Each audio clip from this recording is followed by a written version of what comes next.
हालिया पहलगाम हमले ने देश को झकझोर दिया है और फारूक अब्दुल्ला इस घटना पर गुस्से का इजहार कर रहे हैं। उन्होंने पाकिस्तानी आतंकवाद के खिलाफ एक कड़ा संदेश दिया है।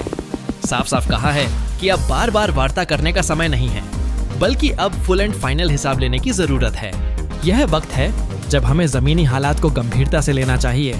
अब्दुल्ला का तर्क है कि जब हम उस दर्दनाक स्थिति को देखते हैं जिसमें पीड़ितों एवं उनके परिवारों का सामना करना पड़ रहा है, तो क्या हम ये सवाल कर सकते हैं कि बातचीत के जरिए इंसाफ मिलेगा? इस संकट में उनके लिए न्याय की कोई कीमत नहीं रह गई है। यह केवल राजनीति नहीं है, यह उन जिंदगियों की बात है जिन्हें आतंकवाद ने कुर्बान कर दिया। भारत की सरकार अब इस दिशा में ठोस कदम उठाने के लिए तत्पर है। अब्दुल्ला का मानना है कि जो भी कार्रवाई हो वह इतनी प्रभावशाली होनी चाहिए कि भविष्य में ऐसी घटनाओं के लिए कोई जगह न बचे।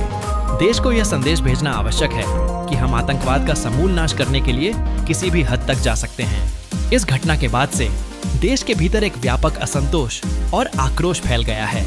अब्दुल्ला का आह्वान केवल उनकी व्यक्तिगत भावना नहीं, बल्कि पूरे देश की आवाज है। यह वो समय है जब हर भारतीय को यह तय करना होगा कि वो आतंकवाद के खिलाफ खड़ा हो और किसी भी नरसंहार को रोकने के लिए सरकार को समर्थन दे।